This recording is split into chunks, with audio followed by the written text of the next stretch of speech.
Salut Chandrou, c'est la première fois qu'on te reçoit dans l'inattendu. Toi, tu viens nous parler de science. Ouais, salut Marie, salut Alice, exactement.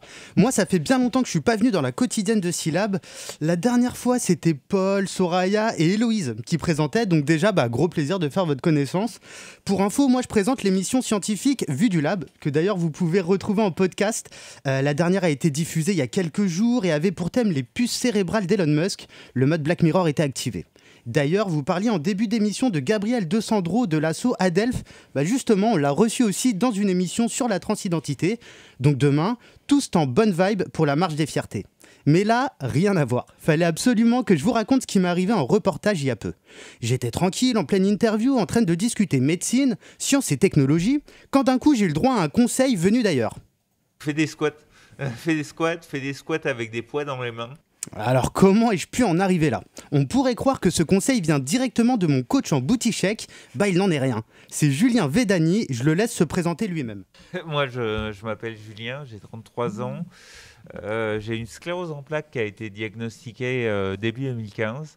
Et mon objectif dans la vie, en tout cas pour ces 6 prochains mois, c'est de monter le Kilimandjaro. Sacré Julien. Moi, je suis le genre de gars qui privilégie l'ascenseur aux escaliers. Donc gravir une montagne, la flemme. Julien, lui, il est déter de ouf. Il veut aller en Afrique pour escalader une montagne dont le plus haut pic se situe à 5800 mètres d'altitude. Rien que ça. Le Kilimandjaro, déjà, c'est un rêve depuis assez longtemps. Et puis, en plus, après mon diagnostic en 2015... en 2016, j'ai un très bon pote qui m'a annoncé qu'il allait le gravir. Et là, j'avais la haine comme pas possible. Alors sa haine, comme il dit en réalité avec beaucoup de bienveillance, il l'a vite transformée en une motivation impressionnante. Son arme, un sourire communicatif qui transperce son masque pour embarquer tout le monde avec lui. Croyez-moi les filles, j'ai pris un shoot de bonne vibe en suivant Julien toute une matinée. Voilà donc 2 ans qu'il s'est lancé dans ce défi fou.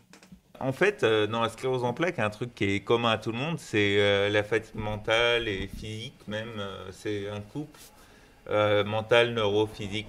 Alors pour rappel, la sclérose en plaques, c'est une maladie auto-immune. C'est-à-dire que le système immunitaire de Julien s'attaque à son propre système nerveux. Ses anticorps s'en prennent à ses neurones. Résultat, il y a des bugs de communication entre son cerveau et ses muscles. Donc pour toucher les nuages, Julien s'est entouré d'une équipe de choc. Malgré tout, j'ai besoin d'une équipe. Notamment pour gérer l'équilibre, comme je te disais tout à l'heure, quand je suis crevé et que ça se traduit dans l'équilibre, je m'affale sur le sol. Typiquement, j'ai besoin de personnes pour m'aider à tomber et pour pas me faire mal. Mais en plus, en continu, j'ai besoin d'une personne devant et derrière moi dans la montée pour tenir une barre, pour maintenir mon équilibre, pour ralentir en fait cette fatigue liée à l'équilibre. Et a priori, on part à 5, 4 personnes qui vont tenir la barre, et puis, qui vont tourner du coup, parce que sur le Kilimandjaro, ça va être fatigant. Et ma coach, Vanessa Morales, qui est une spécialiste de la haute montagne, qui va me permettre notamment de récupérer. Elle est infirmière en plus. Alors Julien va titiller le ciel armé de son gang, mais pas uniquement. Julien a trouvé une solution de haute technologie pour l'aider dans son challenge sportif. Comme j'ai une sclérose en plaques, je souffre de fatigue neurologique qui sont liées à l'équilibre. Et du coup, assez rapidement, en fait, comme l'exosquelette qui gère le musculaire, assez rapidement, il faut que je fasse des pauses parce que nerveusement, je suis fatigué, quoi. Attends. Chandrou, si je comprends bien, Julien va utiliser un exosquelette pour gravir le Kilimandjaro ? Ouais, exactement Alice, écoute-moi ça.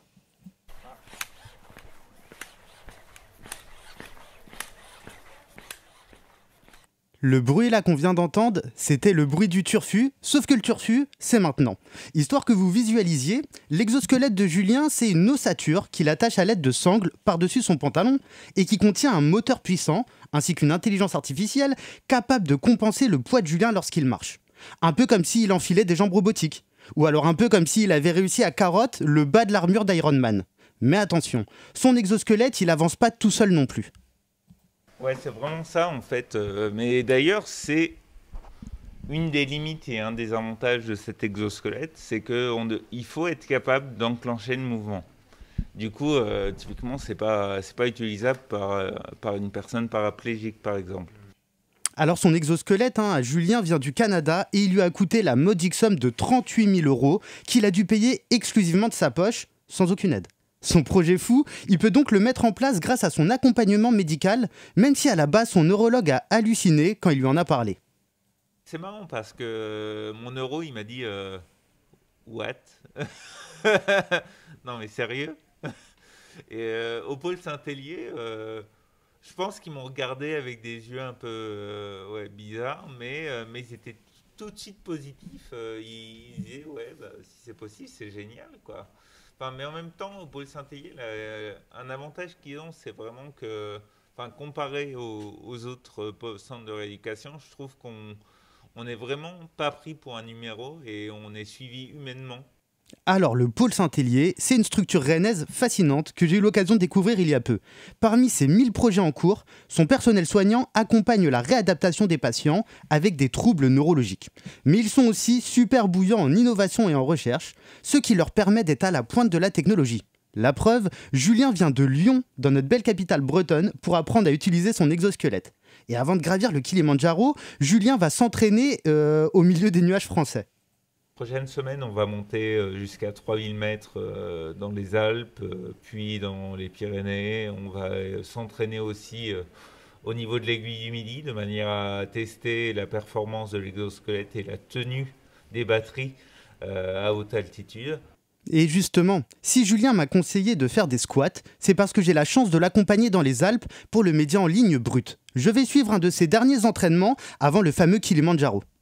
Mais c'est vrai que pour l'instant, je ne sais pas comment la sclérose en plaques va réagir. Et c'est l'idée avec cette maladie, c'est que d'un jour sur l'autre, on ne sait pas quel symptôme peut apparaître. Ça va être aussi l'occasion de voir comment Julien parvient à gérer sa fatigue musculaire, mais aussi son interaction avec l'exosquelette et aussi l'équipe qui l'accompagne, avant de tenter le grand saut, ou plutôt la grande ascension africaine. Puis surtout, ça va être surtout une occasion en or de faire parler de la sclérose en plaques de façon positive. Lié à mon projet, il y a vraiment une envie de sensibiliser les publics à la sclérose en plaques, et surtout pour les jeunes, parce que c'est un truc qui... Ouais, le diagnostic moyen, il est entre 25 et 35 ans. Mais je connais des gens qui ont été diagnostiqués à la quinzaine. Et des gens qui ont été diagnostiqués plus tard aussi. Mais en fait, c'est vraiment un truc de jeune, en fait, la sclérose en plaques. On ne se rend pas compte de ça. Moi, j'avoue, j'étais pas du tout prêt et je savais pas très bien ce que c'était. L'idée, c'est pas de faire peur aux gens, mais juste qu'ils en soient conscients. Et justement, si vous voulez en savoir plus sur la sclérose en plaques, vous pouvez vous jeter sur le podcast de mon émission Vue du Lab. On a discuté de cette pathologie neurologique lors de notre émission de mars dernier, donc foncez sur le site de Syllab ou sur Spotify, Deezer et autres Apple Music pour découvrir tout ça. On vous donne rendez-vous courant juillet sur la page de Brut pour découvrir comment s'est déroulé le défi sportif et humain de Julien, sa team et son exosquelette et bien sûr toi, Chandro. Pour suivre et soutenir les aventures de Julien Védani, foncez sur le site internet projetkilizep.fr et n'oubliez pas de vous abonner au podcast scientifique Vue du Lab sur toutes les bonnes bornes de plateforme.